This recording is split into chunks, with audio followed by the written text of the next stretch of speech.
హరే కృష్ణ. కార్తీక మాసం ముగిసింది.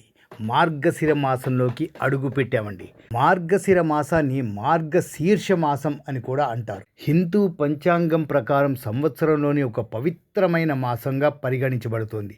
ఇది సాధారణంగా నవంబర్ డిసెంబర్ మధ్య వస్తుందండి. ఈ మాసం భగవంతుడికి అర్పించే భక్తి, పూజలు, వ్రతాలు ప్రధానమైనవి. భగవద్గీతలో శ్రీకృష్ణ పరమాత్మ స్వయంగా చెప్పాడండి, మాసానాం మార్గశీర్షోహం, అంటే నాకు ఇష్టమైన మాసం మార్గశిరం. ఇది ఈ మాసానికి ఉన్న గొప్పతనాన్ని సూచిస్తుంది. ఈ మాసంలో వ్రతాలు సత్యనారాయణ స్వామి వ్రతం, దత్తాత్రేయ జయంతి, ముక్కోటి ఏకాదశి, గోదాదేవి నోములు, తిరుప్పావై పారాయణం మొదలైనవన్నీ ఘనంగా జరుపుకుంటారండి. ముఖ్యంగా తిరుప్పావై పారాయణం ఈ మాసంలో ప్రతిరోజు చేయడం ద్వారా పరమశాంతిని పొందవచ్చునని విశ్వాసం ఉంది. గోదామాత తిరుప్పావైలో విష్ణువు వైభవాన్ని కీర్తిస్తూ భక్తిని వ్యక్తం చేశారు.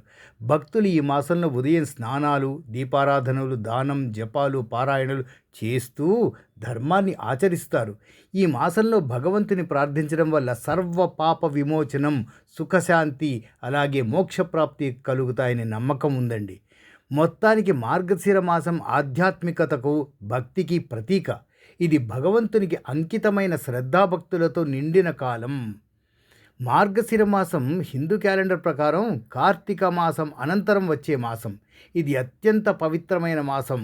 ఈ మాసంలో వస్తూ ఉండే మంగళవారాలు, ఏకాదశులు, అమావాస్యలు, పౌర్ణములు అత్యంత పవిత్రమైనవిగా భావించబడతాయి. ఈ మార్గశిర మాసంలో సోమవారాలలో శివుని ఆరాధిస్తే వ్రతఫలం అధికంగా లభిస్తుందని నమ్మకం.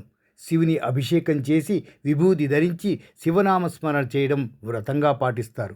అదే శ్రీ గురు దత్తాత్రేయుడికి జన్మదినంగా పరిగణించబడి ఈ పర్వదినం మార్గశిర శుక్ల పక్ష పౌర్ణమి నాడు వస్తుంది.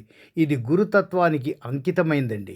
ఈరోజు దత్తాత్రేయుడి ఆలయాలలో ప్రత్యేక పూజలు నిర్వహిస్తారు.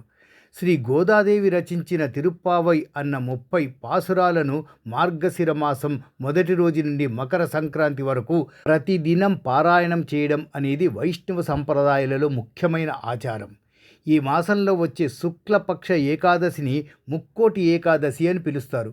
ఈరోజు విష్ణుమూర్తిని పూజిస్తే వైకుంఠ ప్రవేశం లభిస్తుందని విశ్వాసం. వైకుంఠ ద్వారాలు తెరవబడతాయి. ఈ రోజున వైష్ణవ దేవాలయాలలో ప్రత్యేక దర్శన ఏర్పాట్లు కూడా ఉంటాయండి. మార్గశిర మాసం అనేది ఆధ్యాత్మిక అభివృద్ధికి, చింతనకు, శ్రద్ధాభక్తులకు, పుణ్యకర్మలకు అనుకూలమైన అత్యంత గొప్ప మాసం.